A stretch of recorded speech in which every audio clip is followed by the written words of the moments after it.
10 करोड़ किसानों को केंद्र सरकार ने सौगात दी। पीएम किसान सम्मान निधि के तहत एक और किश्त सीधे खाते में डाल दी गई।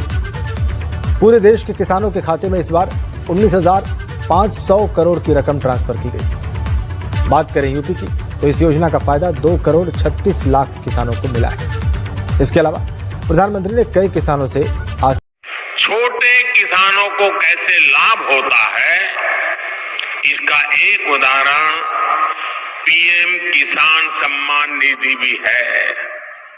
इस योजना के पीएम किसान सम्मान निधि योजना के तहत किसानों के लिए बड़ी खबर। प्रधानमंत्री नरेंद्र मोदी ने 2,000 रुपए की 18वीं लिस्ट जो है 18वीं किस्त की जो लिस्ट है वो जारी कर दी है। यानी कि बताना चाहते हैं कि जिन किसानों ने EKYC करवाया था, जमीन का भूमि सत्यापन करवाया था, बैंक अकाउंट को आधार कार्ड से लिंक किया था और सही टाइम पे आवेदन दिया था, उन सभी किसानों की लिस्ट जारी हो गई है। फटाफट से अपना लिस्ट में नाम चेक कर सकते हैं। पीएम किसान सम्मान निधि योजना के तहत इस महीने आने वाले हैं 2,000 रुपए की एक और किस्त की धनराशि। यानी कि हम बात कर रहे हैं 18वीं किस्त की जो धनराशि है वो इसी महीने आने वाले हैं। माननीय प्रधानमंत्री नरेंद्र मोदी जी देश के करोड़ों किसानों के बैंक खाते में 18वीं किस्त के बाद फिर से किसानों को खाद और बीज के लिए भी पैसे जो है वो ट्रांसफर करने जा रही है। ये देश के करोड़ों किसानों के लिए बेहद बड़ी खुशखबरी है। पीएम किसान सम्मान निधि योजना के तहत अगर अभी तक आपके बैंक खाते में पैसा नहीं या फिर मैसेज नहीं आया या फिर किसी और रीज़न है, कोई और प्रॉब्लम है, तो आपको इस वीडियो के माध्यम से पूरी जानकारी बताना चाहते हैं। ध्यान दीजिए, आवेदन देने के दौरान मोबाइल नंबर को ध्यान से दीजिए। यानी कि मोबाइल नंबर आप अच्छे से देंगे, जो यूज़ कर रहे हैं आप रेगुलर, उसी मोबाइल नंबर को आपको फिल करना होगा। क्योंकि काफ़ी सारे किसानों के मोबाइल पर मैसेज नहीं आया, क्योंकि रीज़न यही है कि आवेदन देने के दौरान अकाउंट नंबर और मोबाइल का नंबर जो है उन्होंने सही से नहीं दिया था, जिसके कारण ना उनके खाते में पैसा गया और ना ही उनके मोबाइल पे मैसेज आया है। तो ध्यान से आवेदन देने के दौरान दोनों चीज़ को ध्यान से दीजिए, क्योंकि रिसीविंग मिलना बहुत ज़रूरी है। अगर आपने आवेदन दिया और रिसीविंग आपको नहीं मिला तो यानी कि आवेदन जो है आपका प्रोसेसिंग में है, यानी कि आपका सक्सेस नहीं हुआ है। तो ध्यान से आवेदन भरना शुरू कीजिए। साथ ही बताएंगे पीएम मोदी ने क्या बड़ा ऐलान किया है। पीएम किसान सम्मान निधि योजना के तहत आज हम आपको इस वीडियो के माध्यम से बताएंगे कि किस कैटेगरी के किसान को मिल रहा है पीएम किसान योजना का लाभ। ध्यान दीजिए, अगर आप भी पीएम किसान योजना से जुड़ना चाहते हैं या फिर आपको लाभ नहीं मिल रहा है तो इस वीडियो में दोनों रीजन हम आपको बताएंगे। पहला है, अगर आप नए किसान हैं, अगर आप पीएम किसान योजना का लाभ लेना चाहते हैं तो क्या करना होगा। सबसे पहले आपको भारतीय और पात्र किसान होना जरूरी है। उसके बाद आपको बताएंगे कि आपके घर में किसी को भी सरकारी गवर्नमेंट जॉब नहीं होना चाहिए। दूसरी नंबर की बात करें तो EKYC करवाना, जमीन का भूमि सत्यापन करवाना, बैंक अकाउंट को आधार कार्ड से लिंक करना, रजिस्ट्रेशन करवाना, उसके बाद बेनिफिशियरी स्टेटस चेक करना। ठीक है, ये सारे डॉक्यूमेंट्स रेडी करके आपको आवेदन की प्रक्रिया को पूरा कर लेना चाहिए। ठीक है, 1 मंथ पहले से ही किसानों को मंजूरी दिया गया था कि आवेदन की प्रक्रिया को शुरू कर दिया गया था। तो आप सबसे बताना चाहते हैं कि अगर अभी तक आपने आवेदन नहीं दिया तो जल्दी कीजिए, ऐसा ना हो कि आप वंचित हो जाएं। अभी तक भी अब तक की जो है 4 करोड़ लाभार्थी किसान ऐसे हैं जिन्होंने अभी तक आवेदन नहीं दिया है, क्योंकि अब तक जो लिस्ट जारी हुई है सिर्फ और सिर्फ 9 ही करोड़ किसानों की लिस्ट जारी हुई है। लेकिन अभी भी 4 करोड़ किसान ऐसे हैं जो प्रोसेसिंग में है। तो जल्दी कीजिए, अगर अभी तक आपने आवेदन नहीं दिया तो जल्दी कीजिए, नहीं तो आप वंचित हो सकते हैं, लिस्ट से जो है आपका नाम हट सकता है। तो फटाफट से आपको बताना चाहते हैं कि आवेदन की प्रक्रिया को पूरा कीजिए। और पीएम मोदी ने क्या बड़ा ऐलान किया ये भी आपको बताएंगे। और हाँ, एक और बात बताना चाहते हैं, ये सारे क्राइटेरिया थे नए किसान के लिए, या फिर अगर आपके पास सारा डॉक्यूमेंट्स रेडी है, आवेदन भी दिया है, फिर भी आपको पैसा नहीं मिला है तो 2 रीज़न है। चाहे तो आप अपना बैंक अकाउंट को आधार कार्ड से लिंक करवाएं या फिर दोबारा आवेदन दीजिए। ऐसा करने से क्या होगा, अगर किसी भी प्रॉब्लम से आपका पेंडिंग में होगा आवेदन तो आप दोबारा करने से वो फ्रेश हो जाएगा और आवेदन जो है आपका स्वीकार कर लिया जाएगा। लेकिन ये सारे क्राइटेरिया जो है वो आपका पूरा होना चाहिए। ऐसा नहीं कि आपके पास 1 एकड़ तो ज़मीन है, सारा डॉक्यूमेंट्स भी है, लेकिन आपके घर में किसी को सरकारी गवर्नमेंट जॉब हो। तो प्लीज़ इन सभी बातों का ध्यान रखें। अगर आप इस तरह के किसान हैं तो आपको ऐसा नहीं होगा, पीएम किसान योजना का लाभ जो है वो नहीं मिलेगा।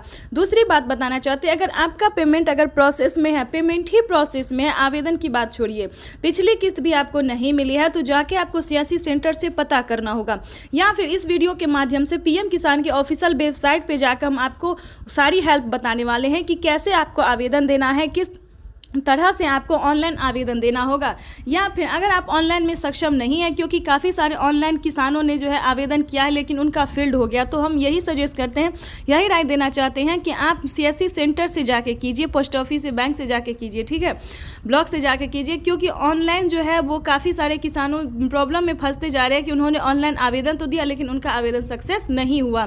तो अगर आपको ऐसा नहीं हो, आपको अगर ऑनलाइन आवेदन करना नहीं आता है तो आप ऑफलाइन भी कर सकते हैं, ठीक है, या फिर आपको किसी और तरह का प्रॉब्लम है, अगर और मतलब कि पैसा आपको नहीं मिल रहा है, PM किसान योजना के साथ साथ किसी भी योजना का लाभ नहीं मिल रहा है, तो सबसे पहले आपका Aadhaar card, PAN card, ration card, APBL, BPL सभी में जो नाम है वो होना ज़रूरी है, क्योंकि ऐसा नहीं है कि किसी भी किसान को मिलता है, ऐसा नहीं है। सबसे पहले आपको बताना चाहते हैं, भारतीय और पात्र होना तो बिल्कुल भी ज़रूरी है। PM किसान योजना से जुड़ने के लिए पहले आपका किसान होना ज़रूरी है, 1 एकड़ तक ज़मीन होना ज़रूरी है। आगे की प्रक्रिया आपको वैसे ही जो है, जैसे हमने अभी बताया है वैसे ही आपको पूरा करना होगा। उसके बाद आपको बताना चाहते हैं कि PM किसान सम्मान निधि एक ऐसी योजना है जो कि देश भर के करोड़ों किसानों के बैंक खाते में सालाना 6,000 रुपये की वित्तीय लाभ दी जाती है। लेकिन आपको बता दें कि 2024 और 25 PM मोदी ने खास कर दिया। क्या खास है ये भी हम आपको बताते हैं। 2024 और 25 में 2024 में किसानों को साल में 6,000 रुपये की वित्तीय लाभ दी जा रही है, लेकिन शुरुआत उद्घाटन जो है, जो 12,000 रुपये की धनराशि किसानों को मिलने वाली है, उसका शुरुआत हो गया, उद्घाटन हो गया। यानी कि आपको बता दें सभी राज्य में, यानी कि 5 से 6 राज्य में है जो कि किसानों को 4,000 रुपये दिए जाते हैं 4 महीने के तौर पे, सालाना 12,000 रुपये की वित्तीय लाभ दी जाती है। जैसे कि पहले नंबर की बात करें तो भारत में जो है वो अभी भी राजस्थान में पहले दिया जाता है। महाराष्ट्र, राजस्थान, हरियाणा, पंजाब, दिल्ली, उत्तर प्रदेश, मध्य प्रदेश, इन सभी राज्य में जो है वो PM किसान योजना के साथ साथ CM किसान कल्याण योजना का भी लाभ मिल रहा है। ऐसे में अगर आपको इन सभी योजना का लाभ नहीं मिल रहा है तो सबसे पहले आपको अपना CSC सेंटर से संपर्क करना होगा। हर एक राज्य में CSC सेंटर जो है वो दिया जाता है, तो सबसे पहले इन सभी जगहों से आपको संपर्क करना होगा। क्या प्रॉब्लम है, कहाँ दिक्कत है, इससे आपको शेयर करना होगा। देखिए, बैठने से कुछ नहीं होगा, क्योंकि घर में बैठने से आपको ना PM किसान योजना का लाभ मिलेगा और ना अदर किसी भी योजना का लाभ मिले, जो कि PM मोदी अभी भी अगले महीने जो है वो 3 योजना का लाभ और देने वाले हैं। अब तक की प्रधानमंत्री नरेंद्र मोदी 16 योजना का लाभ दे रहे हैं, लेकिन 3 योजना का और लाभ जो है वो देने वाले हैं। तो ऐसे में अगर आप भी चाहते हैं कि हम वंचित ना रहें तो इस सारी क्राइटेरिया को पूरा करके PM किसान योजना से जुड़ सकते हैं, ठीक है। ध्यान दीजिए, अगर आपके खाते का प्रॉब्लम है, अगर खाते में पैसा नहीं आ रहा, सारा रेडी है, डॉक्यूमेंट्स रेडी है, अकाउंट भी आपने फिल कर दिया, फिर भी आपका पैसा पेंडिंग में है, तो आखिर क्यों है, ये भी हम आपको बताते हैं, वो भी इस वीडियो के माध्यम से। देखिए, जैसा कि आप सभी जानते हैं कि PM किसान योजना का लाभ उन्हीं किसानों के खाते में जाता है जिनका खाता, जिनका अकाउंट की बात करें तो जनधन खाता है। ध्यान दीजिए, जनधन खाता होगा तभी आप PM किसान योजना का धनराशि जो है वो आप अपने अकाउंट में ट्रांसफर करवा सकते हैं। अदर किसी भी, यानी कि SBI हो, पंजाब नेशनल या फिर किसी भी तरह का जो बैंक हो वो अलग नहीं चलेगा, चाहे HDFC, इस सभी खाते में जो है वो पैसा ट्रांसफर नहीं किया जाता। इससे क्या होता है कि सरकार को पता लग जाता है कि आप कोई बड़े बैंक से जुड़े हुए हैं, यानी कि आपके पास पैसा है तभी आप बड़े बैंक से जुड़े हुए हैं। क्योंकि जो गरीब होते हैं, लाभार्थी होते हैं, उन सभी को इतना बैंक से जुड़ना असंभव होता है। तो इसीलिए सरकार ने जनधन खाता